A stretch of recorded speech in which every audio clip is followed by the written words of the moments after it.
क्या सच और क्या है झूठ, बात करेंगे हम दो टूक। नमस्कार, दो टूक में आपका स्वागत है। मैं हूं अशोक श्रीवास्तव। केंद्र सरकार ने एक बार फिर साफ कर दिया है कि केंद्रीय बजट 1 फरवरी को ही पेश किया जाएगा। इस बार यह बजट यूं तो ऐतिहासिक भी है। ऐतिहासिक इसलिए क्योंकि पहली बार ऐसा हो रहा है कि केंद्रीय बजट 1 फरवरी को पेश किया जा रहा है। अमूमन ये हर बार जो है केंद्रीय बजट को हम देखें तो फरवरी के अंत में ये बजट पेश किया जाता रहा है। बजट इसलिए भी बड़ा ऐतिहासिक होगा क्योंकि इस बार पहली बार ऐसा मौका है जब केंद्रीय बजट के साथ साथ रेल बजट, यानी कि रेल बजट अलग से पेश नहीं होगा बल्कि इसको एक कर दिया गया है। लेकिन ऐतिहासिक होने के साथ साथ ये बजट थोड़ा विवादित और चर्चित भी हो गया है। विवादित और चर्चित इसलिए क्योंकि विपक्ष की कई पार्टियों ने, लगभग 1 दर्जन पार्टियों ने राष्ट्रपति को चिट्ठी लिखी, चुनाव आयोग को ज्ञापन दिया और ये मांग की है कि जो बजट है, बजट सत्र की तारीखें जो है उसको आगे बढ़ाया जाए। इन तमाम पार्टियों की दलील है कि क्योंकि 5 राज्यों में विधानसभा चुनावों का ऐलान हो चुका है और आदर्श आचार संहिता लागू हो चुकी है, इसलिए बजट की तारीखों को आगे करना चाहिए। इस पूरे मसले को लेकर सुप्रीम कोर्ट में भी याचिका दायर की गई थी। सुप्रीम कोर्ट ने कहा कि हम इस मामले को सुनेंगे लेकिन तुरंत नहीं सुनेंगे। तो तमाम पहलू हैं इसको लेकर। क्या ऐसा है जो विपक्ष की आशंका है कि सरकार वास्तव में बजट में कुछ लोक लुभावन घोषणाएं करके वोटरों को, मतदाताओं को लुभाने की कोशिश कर सकती है, या फिर विपक्ष इस मसले पर राजनीति कर रहा है? दो टूक में यही मसला हम आज उठाएंगे और हमारे जो 2 सवाल जिसके इर्द गिर्द जिस चर्चा को समेटेंगे, हमारे 2 सवाल आपके टेलीविजन स्क्रीन पर आ रहे हैं। हमारा आज का पहला सवाल, आखिर विपक्ष को बजट से क्यों लगता है डर? क्योंकि विपक्ष ने जिस तरह से कहा कि बजट को डिफर करना चाहिए, तो सवाल यह है कि क्या विपक्ष को आखिर बजट से क्यों डर लगता है? पहला सवाल हमारा आज का। दूसरा सवाल आपकी टेलीविजन स्क्रीन पर आ रहा है। हमारा आज का दूसरा सवाल, क्या सरकार बजट का फायदा उठा रही है या विपक्ष कर रहा है बेवजह राजनीति? हमारे साथ 3 मेहमान स्टूडियो में मौजूद है। परिचय करा दें, हमारे साथ अश्विनी उपाध्याय जी हैं। अश्विनी उपाध्याय जी बीजेपी के स्पोक्स पर्सन हैं। हमारे साथ अवधेश कुमार हैं। अवधेश कुमार जी वरिष्ठ पत्रकार हैं। और हमारे साथ तीसरे मेहमान अभय दुबे जी हैं, कांग्रेस के स्पोक्स पर्सन। आप तीनों का शुक्रिया और स्वागत। अश्विनी जी, क्या जल्दी थी? 1 तारीख को अगर चुनाव का ऐलान हो गया है तो फिर इसको टाला भी जा सकता था। नहीं, पहली बात तो मैं आपको अशोक जी बता दूं, आपके माध्यम से जनता को पता होना चाहिए, ये आज की प्रक्रिया नहीं है।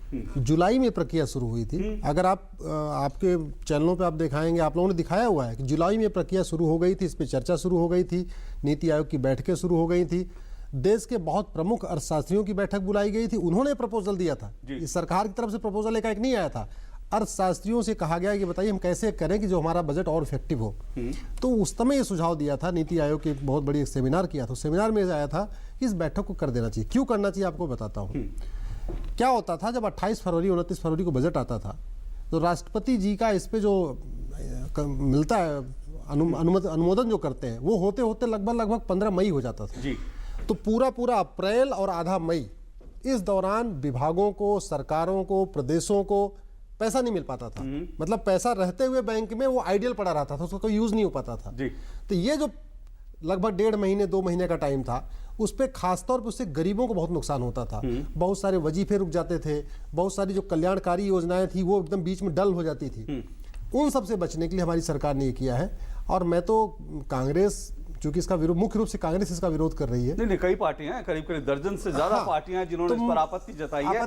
शिवसेना भी, जो कि आपकी सहयोगी पार्टी है, शिवसेना ने भी देखिए, आपत्ति जताना एक अलग बात है। शिवसेना हमारी सहयोगी है, लेकिन ये पूरी तरीके से गरीबों को हित को ध्यान में रखते हुए, किसान मजदूरों को हित में ध्यान रखते हुए, युवाओं को जिनको वजीफे मिलते हैं, खासतौर पे गरीब बच्चे जिनको अप्रैल के महीने में वजीफा चाहिए होता है, जिनको मई के महीने में वजीफा चाहिए होता है, उन सब चीजों को ध्यान में रखते किया गया है।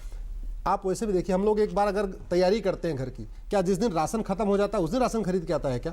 हम पूरा अपने घर का जो हम घर खर्चा चलाते हैं ये आपके इस तर्क से सब सहमत है कि ठीक है, आपने इफेक्टिव गवर्नेंस को इफेक्टिव करने के लिए किया, ठीक है, आपने इसके लिए पहले से ही तैयारी हो गई थी, सब कुछ था, वो ठीक है।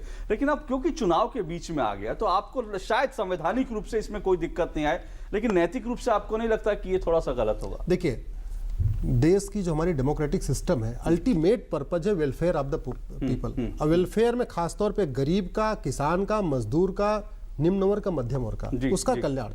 अगर उसका कल्याण हो रहा है, हमने तो चुनाव सोचा ही नहीं था। पिछले जुलाई मतलब 6 महीने पहले चुनाव की चर्चा की थी क्या पता ये चुनाव लास्ट में जाके मार्च में होता। अगर यही चुनाव मार्च में इलेक्शन कमीशन डिक्लेयर करता तो 28 फरवरी बजट कैसे पास हो जाता, फिर ये लोग विरोध करते। तो मुझे लगता है विरोध करने के लिए विरोध करना ठीक नहीं है। ठीक है, आपके लिए विरोध करने के लिए विरोध राजनीति। अभय जी, लगातार कांग्रेस की अगर बात करें, कांग्रेस लगातार ये कहती रही है कि भाई डिमोनेटाइजेशन के बाद बिल्कुल जो है देश में सरकार के विरोधी लहर है। आज तो मनमोहन सिंह जी ने कहा कि उल्टी गिनती सरकार ने गिननी शुरू कर दी है। जब इतना आप कॉन्फिडेंट हैं कि सरकार का विरोध है, तो आपको लगता है बजट में एक दो घोषणाएं करके चुनाव नहीं जीता जा सकता, ये आप जानते हैं, फिर जो इस पर राजनीति क्यों? नहीं, देखिए, सबसे बुनियादी सवाल हम लोगों ने जो खड़ा किया है वो ये था कि जब आदर्श आचार संहिता लगी हो तब आप इस बात का संज्ञान इलेक्शन कमीशन को भी लेना चाहिए था। हमारी अपेक्षा थी कि वो छोटे मोटे भी अनाउंसमेंट अलाउ नहीं करता। इसलिए नहीं करता कि उस आदर्श आचार संहिता का, पीपल्स रिप्रेजेंटेशन एक्ट 1951 का, कि मॉडल कोड ऑफ कंडक्ट का वायलेशन नहीं हो। अब यहाँ तो जो इरादतन इस बजट को प्रीपोन किया ताकि ये बात सभी को पता थी, 6 महीने के 8 महीने पहले पता थी कि उत्तर प्रदेश के चुनाव कब संभावित हैं, और सरकार को, मुझको लगता है कि इस बात की जानकारी थी, तभी ये नियोजित रूप से बजट को प्रीपोन किया। आप चुनाव आयोग की स्वायत्तता पे सवाल खड़ा कर रहे हैं दुबे जी। बिल्कुल, इसमें आप चुनाव आयोग की स्वायत्तता पर बिल्कुल प्रश्न ये मैं इसलिए भी खड़ा करता हूं कि आज देखिए जितने संवैधानिक संस्था हैं उनको भारतीय जनता पार्टी की सरकार ने बुरी तरह प्रभावित किया है राजनीतिक रूप से, इसलिए ये आरोप में गंभीरता के साथ। लेकिन डॉक्टर नसीम जैदी जो चुनाव आयुक्त हैं, दूसरी बात वो बीजेपी नहीं लाई है सर। ये थोड़ा सा इस तरह से संस्थाओं पर चुनाव आयोग इस देश में स्वतंत्र चुनाव कराती रही है। आप इस तरह से मैं गंभीरता से इस बात को यहाँ खड़ा कर रहा हूँ, क्योंकि ये प्रश्न आज नहीं है। जब बजट प्रीपोन किया था तब भी हम लोगों ने इस बात की चर्चा की थी कि शायद उत्तर प्रदेश के चुनाव के दृष्टिगत इसको प्रीपोन किया है। कारण क्या है, सुन लीजिए।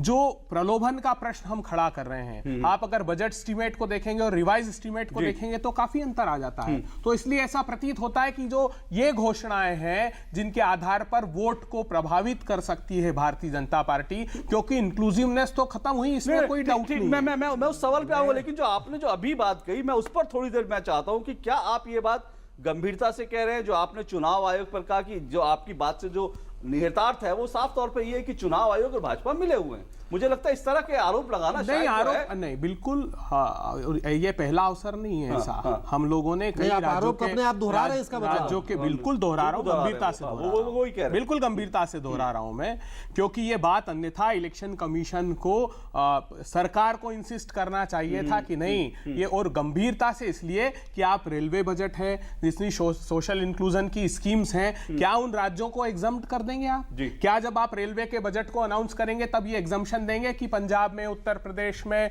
गोवा में जो अनाउंसमेंट है वो डिफर करेंगे? नहीं कर सकते, क्योंकि पूरे देश का बजट एक साथ है, तो वो राज्य उसमें शामिल है। ठीक है, नहीं, मैं इस बात पे आता हूं, लेकिन उससे पहले अवधेश जी, आपको लगता है कांग्रेस के अगर प्रवक्ता ये कह रहे हैं तो ये आरोप बहुत गंभीर है, अगर वो कह रहे हैं कि सीधा सीधा, क्योंकि इस देश में चुनाव होते रहे हैं और चुनाव में हार जीत होती रही, लेकिन बहुत कम मौके शायद आपको इतिहास में ऐसे मिलेंगे जब पॉलिटिकल पार्टी ने चुनाव आयोग के ऊपर सवाल उठाया। आज अभय जी ने बहुत गंभीरता से, और एक बार नहीं कई बार दोहराया है, तो अभय जी की कुल मिलाकर बात का लब बोल हुआ भी है कि चुनाव आयोग और बीजेपी की कहीं ना कहीं साठगांठ है तारीख डिसाइड करने में, इन चुनाव करवाने। आप देखिए, जो कुछ अभय जी कह रहे हैं, कांग्रेस के प्रवक्ता के नाते एक पत्रकार होकर मैं इसको कहूंगा कि ये दुर्भाग्यपूर्ण है। ये दुर्भाग्यपूर्ण इसलिए है कि 1991 से जब से चुनाव आयोग की सक्रियता देश में शुरू हुई है, चुनाव में एक आमूल चूल परिवर्तन आया है उसमें, और चुनाव की स्वच्छता, पारदर्शिता बहुत कुछ निर्धारित हुई है। और चुनाव आयोग हमारे देश में, और चाहे वो सर्वोच्च न्यायालय हो, चुनाव आयोग हो, इनको कोई दबाव में ला करके और कोई सरकार उसको अपने अनुसार कहेगी घोषित करो, ये तो संभव ही नहीं है। हमको ये भी देखना है कि चुनाव की घोषणा करते समय चुनाव आयोग ने यह भी कहा कि किन किन विधानसभाओं की अंतिम तिथियां कब खत्म हो रही है, और उनके अनुसार हमको चुनाव कराना है। और उसमें एक उत्तर प्रदेश को छोड़ के बाकी सब पहले खत्म हो रहे हैं चुनाव। अच्छा, पिछली बार भी 2012 का चुनाव लगभग यही डेट थे, 2-4 दिन आगे पीछे थे। तो इनकी बात से सहमति का तो कोई कारण ही नहीं है, बल्कि थोड़ा आपत्तिजनक भी है। अभय दुबे जैसे समझदार प्रवक्ता को जितना सोच समझ के बोलते हैं, मैं इनको सुनता हूं, 1-2 डिबेट में रहा भी हूं, ये शोभा नहीं देता है, पहली बात। दूसरी बात, अब इस पर आते हैं कि क्या वाकई बजट 1 तारीख को पेश करने से चुनाव की आचार संहिता का उल्लंघन हो जाएगा? पहला प्रश्न तो यही उठ रहा है कि आचार संहिता है। एक तो आचार संहिता हमारे देश में, देखिए, जब पहली बार आचार संहिता की शुरुआत हुई, राजनीतिक दलों से मिलकर राजनीति का इतना पतन हो गया था कि बहुत कुछ उसमें स्वीकार करना पड़ा राजनीति को। हाँ। किसी ने नहीं कहा कि अगर 2 महीने 3 महीने के समय तक सभी काम रोक दिया जाए तो उससे देश की विकास भी प्रभावित होगा। अब आप देखिए, 4 जनवरी को घोषणा हुई है, 11 मार्च को चुनाव प्रक्रिया खत्म होगी, 2 महीने 7 दिन का समय है। हर वर्ष जो है कुछ ना कुछ चुनाव होते रहते हैं। इसके बाद हिमाचल प्रदेश और गुजरात का चुनाव होना है। पिछले साल आपने देखा चुनाव है, एक लोकसभा चुनाव से लेके दूसरे लोकसभा चुनाव और उसके बीच में विधानसभा चुनाव को अगर आप मिला लें तो पता यह चलेगा कि साल में 4 से 5 महीने आप आचार संहिता में चला जाएगा। और उसके लिए आप केंद्र सरकार के कामों को रोकेंगे ना, तो फिर देश का क्या होगा? ये आपने बड़ा सवाल खड़ा किया, क्योंकि जाहिर तौर पर इस बारे में कई बार विशेषज्ञों की राय आ चुकी है और इस बार भी कई पूर्व चुनाव आयुक्तों ने कहा था कि जिन राज्यों में चुनाव है वहां से स्पेसिफिक अगर उन राज्यों से जुड़ी हुई कुछ घोषणाएं बजट में होती हैं तो उस पर जरूर आपत्ति हो सकती है, लेकिन ये केंद्र का बजट है, इस पर राज्यों के चुनाव को लेकर कोई आपत्ति नहीं होनी चाहिए। कई लोगों की यह भी राय है, लेकिन अभय जी की इस पर आपत्ति है, मैं उनकी आपत्ति को लूंगा, लेकिन छोटे से ब्रेक के बाद। मैं ये नहीं पूछूंगा कि आप शौच के लिए कहां गए, मैं ये भी नहीं पूछूंगा कि अगर आप खुले में शौच के लिए गए तो क्या आपने अपने बच्चे की जान को खतरे में डाला? क्या आपके गांव की बच्चियों को खुले में शौच करते हुए किसी ने बुरी नजर से देखा? आप खुद समझदार हैं, सक्षम हैं। आप ये तो जानते ही होंगे कि हमारे देश में 70,000 से ज्यादा गांव के लोगों ने खुले में शौच की प्रथा को खत्म कर दिया है। गांव के बच्चे, महिला, पुरुष सब इस लक्ष्य में जुटे। निगरानी समितियां बनी जिन्होंने खुले में शौच कर रहे लोगों को समझाया, शौचालय बनाया, उनका इस्तेमाल करना सिखाया। क्या आपका गांव भी बनेगा खुले में शौच से मुक्त? आइए स्वच्छ भारत अभियान से जुड़िए, अब नहीं तो कब। हाँ, मैं पहुंच रहा हूं, तुम लोग तैयार रहो। दिल चाहता है हम ना रहे कभी यारों के बिन। यार, आगे हम लोग बैठते हैं और सीट बेल्ट तुम लोग आते हो। क्यों? पीछे बैठने वालों की जान की कीमत नहीं होती क्या? एक्सीडेंट में कार की पिछली सीट पर बैठे लोगों को भी जानलेवा चोट लग सकती है। सीट बेल्ट टक्कर के प्रभाव को 80% तक कम करती है। मोटर अधिनियम की मानो बात, सभी सीट बेल्ट बांधो साथ साथ। अब मैं अपने लाइफ की सबसे बड़ी मूवमेंट लीड करने जा रहा हूँ, जो इंडिया के लिए बहुत जरूरी है। आपको खड़ा होना पड़ेगा मेरे साथ टीम स्वच्छ भारत मिशन का हिस्सा बनकर, और हम सब मिलकर एक ऐसा इंडिया बनाएंगे जहाँ हर कोई टॉयलेट यूज करता हो, क्योंकि जब सब टॉयलेट यूज करेंगे तो सब प्रोग्रेस करेंगे।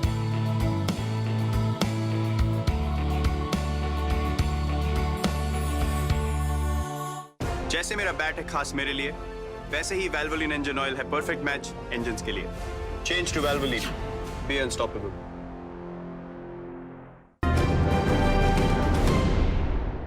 दो टूक में आपका एक बार फिर स्वागत है। दो टूक में आज हम बजट की तारीखों को लेकर जो विवाद खड़ा हुआ है उस पर बात कर रहे हैं। 1 फरवरी को केंद्रीय बजट को पेश किया जाना है और विपक्ष की आपत्ति है क्योंकि 5 राज्यों में विधानसभा चुनाव जो है उनका ऐलान हो चुका है, तारीखों का ऐलान हो चुका है, तो बजट को 1 तारीख को ना पेश किया जाए, इसको आगे बढ़ा दिया जाए। लेकिन सरकार अपनी तरफ से साफ कह रही है कि बजट की तारीखों को बढ़ाया नहीं जाएगा। हमारे साथ अभय कुमार दुबे जी, कांग्रेस के प्रवक्ता, अवधेश कुमार जी, वरिष्ठ पत्रकार, और साथ साथ हमारे साथ अश्विनी उपाध्याय जी जुड़े हुए हैं। अश्विनी उपाध्याय जी जो कि बीजेपी के स्पोक्स पर्सन है। अश्विनी जी, जो अभय जी ने आपत्ति जताई चुनाव आयोग पर, पहले मैं आपकी उस पर प्रतिक्रिया लूंगा, क्योंकि ऐसा नहीं है, अभय जी आज जरूर कह रहे हैं, पर इससे पहले बीजेपी ने भी कई बार चुनाव में जो लोकसभा चुनाव होता है उसको लेकर कहीं ना कहीं इशारा किया था कि नहीं चुनाव में कुछ गड़बड़ है। तो जो विपक्ष में होता है उसको लगता है कि चुनाव आयोग की गतिविधियां संदेह। पहली बात तो मैं आपको बता दूं, भाजपा ने कभी भी चुनाव आयुक्त के ऊपर कभी उंगली नहीं खड़ी किया।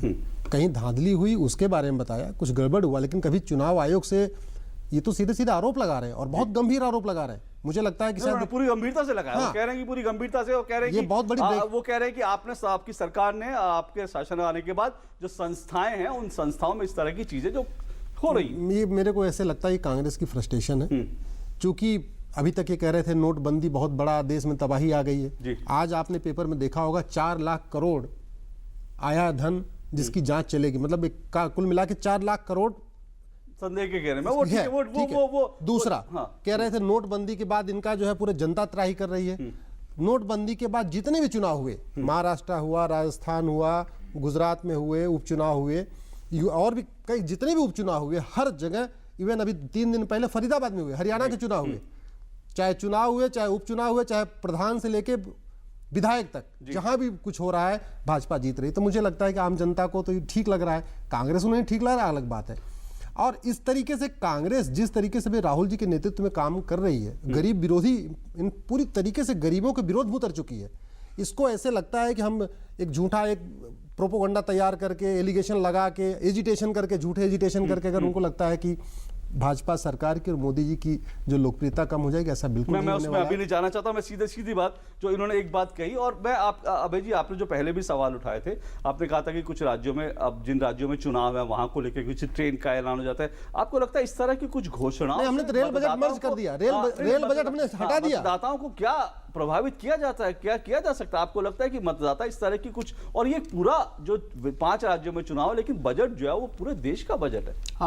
देखिए, एक बहुत बड़े उद्योगपति का एक वक्तव्य था कि Modi ji mere promises alone won't work wonders, कि मोदी जी सिर्फ वादों से कोई चमत्कार नहीं होगा, मगर इन चुनावों में सिर्फ वादे करके, मैंने जैसे आपको कहा कि जो सोशल इंक्लूजन का एक मॉडल हम लोगों ने तैयार किया था, उसको पूरी तरह मोदी सरकार ध्वस्त कर रही है। मगर हमको संदेह है कि चुनाव के दृष्टिगत वो ऐसे अनाउंसमेंट कर सकती है जो वास्तविकता का धरातल नहीं लेंगे, कतई नहीं लेंगे। बजट में आप कह रहे हैं, बिल्कुल वो उन राज्यों के प्रति, इसलिए हमने इलेक्शन कमीशन से कहा, और हम उम्मीद कर रहे थे कि इलेक्शन कमीशन कुछ कॉन्क्रीट सॉल्यूशन प्रोवाइड कराएगा, क्योंकि वो निष्पक्ष चुनाव कराने के लिए उसका मैंडेट है। लेकिन बजट की तारीखों के डेट को अनाउंस करना सरकार का विशेषाधिकार है, उसमें चुनाव आयोग हस्तक्षेप नहीं कर सकता। नहीं, देखिए, चुनाव सुझाव दे सकता है ज्यादा से ज्यादा, लेकिन चुनाव आयोग का दायित्व क्या है कि वो अपने एक्ट के तहत तो कम से कम निर्देशित कर सकता है। मैंने कहा, जब छोटे मोटे अनाउंसमेंट के लिए भी वो रोक लगा देता है राज्यों में, राज्यों के चुनाव होते हैं या केंद्र के चुनाव होते हैं, आप देखिए अगर इलेक्शन शेड्यूल होते हैं तो वोट ऑन अकाउंट करती है सरकार। तो ये चाहिए था, जैसे इन्होंने कहा कि वो एप्रोप्रिएशन में, विनियोग विधेयक में, फाइनेंस बिल में उसमें लेट होता है और प्रेसिडेंट का एसेंट उसमें लेट मिलता है, उस प्रक्रिया को सरलीकरण किया जा सकता था, सरकार चाहती तो। मगर नियोजित रूप से जो काम नहीं कर पाए, अब आप 70 साल की दुहाई मत दीजिए। हर बार 50 दिन का हिसाब नहीं देने वाले, 50 दिन का। मुझे बताइए, आपने इतनी बड़ी बात की, कौन से 4, देखिए सुप्रीम कोर्ट में अटॉर्नी जनरल ने कहा कि 4 लाख करोड़ रुपए हम रिवील करेंगे, कहाँ है वो बताइए। नहीं जाना चाहता, नहीं, मैं सिर्फ 10 सेकंड, इनकी समस्या है। अगर चुनाव आयोग, अश्विनी जी, अब आपने देखिए, मैंने आपको इंटरप्ट अश्विनी जी 1 मिनट, वो अपनी बात कर ले, मैं आपको मौका दूंगा। मैं 10 सेकंड सिर्फ लेना चाहता हूं। इसकी ट्रांजैक्शन कॉस्ट है 1,28,000 करोड़ रुपए। आज भी चिदम्बरम जी ने पूरी जिम्मेदारी के साथ कहा कि 150 लाख करोड़ की जीडीपी में 2% मतलब 3 लाख करोड़ रुपए, तो 4.5 लाख करोड़ रुपए डिमोनेटाइजेशन, विमुद्रीकरण में मैं नहीं जाऊंगा। बिल्कुल ठीक है। मैं सीधा इसमें कि आप, मेरा सीधा सवाल आपसे था कि इतना डर क्यों है? आप बार-बार, मैं फिर वो दोबारा हूं कि आप अगर सरकार बजट पेश कर देती है, आप बार-बार कह रहे हैं कि जनता त्राही कर रही है, तो फिर तारीखों में आप नहीं, देखिए, ये तो एक बात निकाल दीजिए, डर का प्रश्न ही नहीं उठता, लेकिन प्रजातंत्र की मर्यादा की रक्षार्थ हमको आगे आना है। प्रतिपक्ष का दायित्व ये है कि एक प्रशस्त मार्ग देश और सरकार को दे। अगर कोई प्रजातांत्रिक व्यवस्था आकार ले रही है, कोई नैतिकता का हास हो रहा है, उसका अवमूल्यन हो रहा है, तो हमारा दायित्व है कि हम प्रशस्त मार्ग दें। ठीक है, आप कह रहे हैं कि प्रजातंत्र, मैं अश्विनी जी आऊंगा इस पर, वो कह रहे हैं कि प्रजातंत्र की रक्षा के लिए और नैतिक रूप से जो है उन्होंने ये सवाल उठाया, कांग्रेस ने सवाल उठाया। इस पर मैं बीजेपी की प्रतिक्रिया लूंगा और साथ साथ अवधेश जी से भी जानूंगा इस छोटे से ब्रेक के बाद। रोहिणी दिल्ली 2014, डॉक्टर संजीव का अल्ट्रासाउंड क्लिनिक। अपराध लिंग परीक्षण करना, कुरुक्षेत्र हरियाणा 2015 तांत्रिक बाबा, अपराध लिंग चयन में सहयोग व प्रचार। फरीदकोट पंजाब 2014 गर्भवती महिला के पति और सास, अपराध लिंग परीक्षण करवाना। PCPNDT एक्ट के तहत लिंग जांच या चयन करना या करवाना या इसमें किसी भी तरह का प्रचार या सहायता करना कानूनन जुर्म है। इसमें 5 साल तक की सजा और 1 लाख रुपए तक का जुर्माना हो सकता है। जांच करने वाले डॉक्टर का लाइसेंस रद्द किया जा सकता है। मार्च 2015 तक ऐसे 271 केसेस में सजा सुनाई जा चुकी है। दीवारों के भी कान होते हैं, कब समझोगे? जेल जाने के बाद। लिंग चयन के विरुद्ध आवाज उठाएं, अपने जिला अधिकारी को तुरंत सूचित करें।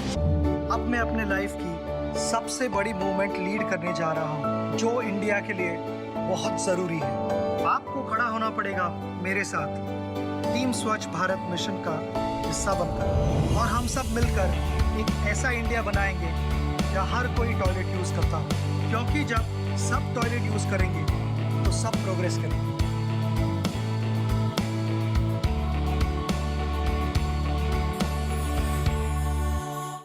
खाना रखा है अब्बू, खा लो। ठीक है फरदीन। फरदीन, 11वीं क्लास में एडमिशन मिल गया? हाँ जी शुक्रिया। मेरे अब्बू मुझे पढ़ा लिखा कर बड़ा आदमी बनाना चाहते हैं। शुक्र है हमारे इस सपने को पूरा करने के लिए हमें मिल रही है अल्पसंख्यक कार्य मंत्रालय की तरफ से पोस्ट मैट्रिक स्कॉलरशिप। अल्पसंख्यक समुदाय के उन स्टूडेंट्स के लिए है जिनकी सालाना पारिवारिक आय 2 लाख रुपए से कम है और जिन्होंने मैट्रिक में 50% अंक प्राप्त किए हैं, और लड़कियों के लिए 30% स्कॉलरशिप निर्धारित है। मदद हमारी, मंजिल आपकी। कुछ ऐसा ही लगता होगा जब किसी की कार सरियों से लदे ट्रक से टकराती होगी। ना तो संभलने का मौका होता है और ना ही बचने का कोई रास्ता। ऐसे ही खौफनाक हादसों को देखते हुए सरकार ने सरिया लादकर चलने वाले ट्रकों के लिए कानून सख्त कर दिया है। अब सरिये का ट्रक से थोड़ा भी बाहर रहना गैर कानूनी है। इस नियम को तोड़ना आपको भारी पड़ सकता है। तो टूक में आपका एक बार फिर स्वागत है। आज हम बजट की तारीखों पर उठे विवाद पर बात कर रहे हैं और ब्रेक पे जाने से पहले कांग्रेस के प्रवक्ता ने कहा कि प्रजातंत्र की रक्षा के लिए कांग्रेस इस बात को कर रही है, नैतिकता का तकाजा है कि बजट की तारीखों को आगे किया जाए। अश्विनी जी, आपकी प्रतिक्रिया। देखिए, पहली बात तो ये प्रजातंत्र की रक्षा कभी इनका भरोसा था ही नहीं। परिवार की रक्षा, परिवार पूजा, इनके ठीक है, आपके आरोप है, ठीक है, मैं आ रहा हूँ बजट पे जी। अभी जितने भी सर्वे आए हैं 5 राज्यों के, कांग्रेस हर जगह साफ हो रही है। यूपी में कांग्रेस साफ, गोवा में कांग्रेस साफ, उत्तराखंड में कांग्रेस बिहार की तरह है। तो ये पूरी तरीके से एक अपने आप को एक देने के लिए वो कहते नहीं, पहले बहाना ढूंढ लेते हैं। वो क्या होता है, जो सारे सर्वे क्या होता है, जो बच्चा स्कूल में थोड़ा स्कूल में कमजोर होता है, बाई इलेक्शन जीत गए, आप बताइए। लेकिन नहीं अश्विनी जी, मेरा एक बड़ा सवाल जो है ये, अगर इन 5 राज्यों में हम देखें, करीब करीब देश की आबादी का 13.5% रहता है। बड़ी आबादी है, ठीक है, आप केंद्रीय बजट है, लेकिन फिर भी मैं फिर दोबारा कह रहा हूं, संवैधानिक रूप से आपको कोई रोक नहीं सकता, लेकिन नैतिक रूप से कम आपको लगता है कि ये इस पर रोक लगनी चाहिए थी। अगर नैतिकता की बात हो रही है तो कांग्रेस को यह स्पष्ट करना चाहिए, हमारी सरकार चाहती है पंचायत से लेके पार्षद से लेके सांसद तक सारे चुनाव एक साथ हो। ठीक है, पूरे 5 साल में एक बार चुनाव हो गया, 2 महीने के लिए चुनाव हो गया, बाकी पूरा काम चल रहा है। ये हो जाएगा तो बहुत अच्छा, लेकिन आज तक उस पे भी कांग्रेस निगेटिव हो रखी है। भगवान जाने, मैं उस पर बहस कर चुका हूं, लेकिन कितनी निगेटिव बातें कर रही है। ठीक है, उस पर हम बहस कर चुके हैं। इसलिए मैं ये कहता हूं, ये जनता के हित में है। ये क्या होता है कि 1.5-2 महीने तक आम जनता, गरीब आदमी को जो पैसा मिलना चाहिए, जो विभागों को पैसा मिलना चाहिए, जो गरीबों के लिए कल्याणकारी योजनाएं, वो ठप हो जाती है। अवधेश जी, आपको लगता है नैतिकता का इसमें तकाजा है? और नैतिकता देखिए, दोनों पक्ष जो है ना एक अति बात पर खड़े हैं। देखिए, मैं कांग्रेस के प्रवक्ता को याद दिलाना चाहूंगा कि लोगों के विवेक पर भी जरूर आप विश्वास करिए। बिहार में प्रधानमंत्री ने एक बहुत लंबा पैकेज घोषित किया था जाकर के, इसके बावजूद वोट नहीं मिला और पार्टी हार गई वहां चुनाव, जबकि पार्टी निश्चित अपनी विजय चाह रही थी। इसलिए एक तो यह है कि जनता के विवेक पर ध्यान रखना, दूसरा की घोषणाएं करके चुनाव जीते नहीं जा सकते, नहीं जीते जाते हैं। जैसे अब पिछली बार ऐसा नहीं है, चुनाव घोषणाओं को हमने मिक्सर ग्राइंडर से लेकर के कलर टीवी और 2 रुपए किलो चावल और गेहूं देखा और उसके प्रभाव पड़ते हुए भी देखे हैं। हमने उत्तर प्रदेश में बेरोजगारी भत्ता और लैपटॉप बांटने की घोषणाएं देखी हैं और वो हमने उसका प्रभाव पड़ते हुए देखा है। तो कुछ पड़ता ही है, लेकिन वो तो बिना बजट के भी घोषणाएं की जा सकती है। तो बिना बजट के मेरा कहना है कि आज सत्ता में कांग्रेस बीजेपी है, कल कांग्रेस हो सकती है। चुनाव आयोग की सीमाएं चुनाव कराने तक है। चुनाव आयोग को इतना अधिकार मत दीजिए कि वो केंद्र सरकार को निर्देश देने लगे कि आप बजट पेश करिए या नहीं करिए। दूसरी बात कि आचार संहिता पीपुल्स रिप्रेजेंटेटिव एक्ट का पार्ट नहीं है, वो सभी राजनीतिक दलों की सहमति से बनाया गया एक दस्तावेज है जिसका सभी पालन करते हैं। तो मेरा अपना मानना यह है कि भारतीय जनता पार्टी की नैतिकता इसमें है कि देश के सामने जो आर्थिक चुनौतियां हैं, जो आवश्यकताएं हैं, बजट को वहां तक सीमित रखें, अनावश्यक रूप से राज्य को लुभाने के लिए लोकप्रिय घोषणाएं न करें और बजट को एक बजट के रूप में प्रस्तुत करें। कोई समस्या नहीं है, लेकिन कांग्रेस जो प्रश्न उठा रही है करो ही नहीं, ये देश के परंपरा के लोकतांत्रिक परंपरा के अनुरूप नहीं होगा। बल्कि इस प्रकार से काम करना, बजट को पेश करने दिया जाए। अगर कुछ गड़बड़ी होती है अभय जी, तो इस देश का मीडिया भी जागरूक है, हम लोग भी है और जनता भी जागरूक है, देख रही है। हम लोग भी सब बात को उठा सकते हैं कि ये वोट के लिए किया गया है। ठीक है अभय जी, बहुत संक्षेप में आखिरी टिप्पणी। बिल्कुल, देखिए हम भी उम्मीद करते हैं क्योंकि अंततः प्रतिपक्ष अपनी मांगों को संवैधानिक दृष्टिकोण से, नैतिक दृष्टिकोण से समाज के सम्मुख, मीडिया के सम्मुख, लोगों के सम्मुख रख सकता है। अब नैतिक दायित्व सरकार का है, इलेक्शन कमीशन ऑफ इंडिया का है कि वो जो आपकी बात से मैं पूरी तरह सहमत नहीं हूं, क्योंकि जो मॉडल कोड ऑफ कंडक्ट है उसमें इवेंचुअली जो पनिशमेंट है वो पीपल्स रिप्रेजेंटेशन एक्ट में है, उसके वायलेशन तकनीकी चीजें उसमें तो हम उम्मीद करते हैं कि सरकार कम से कम, क्योंकि विश्वास दिलाता हूं, मैं मिनिस्ट्री वाइज 4 घंटे डिबेट कर सकता हूं कि इन 2.5 साल के दौरान नरेंद्र मोदी जी की सरकार ने सबसे बड़ा जो सोशल इंक्लूजन का एक स्वरूप था, जो समावेशी विकास की धारा थी, उसको समाप्त किया। तो हम मानते हैं कि बिहार के तरह ही उत्तर प्रदेश के चुनाव के परिणाम होंगे। आप अशोक जी, मुझे लगता है कि जनता जिस तरीके से कांग्रेस को नकार रही है, कांग्रेस का फ्रस्ट्रेशन बढ़ रहा है और जनता के ऊपर भरोसा इनका उठ गया। इनको लगता है कि जनता ये हर बार एक बहाना ढूंढ रहे हैं, हर बार एक बहाना ढूंढ रहे हैं। ठीक है, वो कह रहे हैं कि बजट को नहीं पेश करना चाहिए और इसमें नैतिकता जुड़ी हुई है, इसमें प्रतिपक्ष की जो संवैधानिक और प्रतिपक्ष की जिम्मेदारी है वो जुड़ी हुई है। साथ साथ सरकार की तरफ से अश्विनी जी का साफ कहना है कि बजट पेश होगा और इससे जो है फायदा होगा देश में सुशासन के लिए और देश में अच्छे गवर्नेंस को बेहतर बनाने के लिए किया गया। लेकिन जाहिर तौर पर हमको ये भी देखना पड़ेगा कि ये दरअसल जो है ये पूरा मामला, ये पूरी डिबेट जो है ये संवेदनशील डिबेट है और आज की डिबेट में चुनाव आयोग पर भी कुछ जरूर उंगलियां उठी। इन तमाम मुद्दों पर एक स्वस्थ बहस देश में जरूर होनी चाहिए ताकि आगे भविष्य में इस तरह के विवाद ना हो।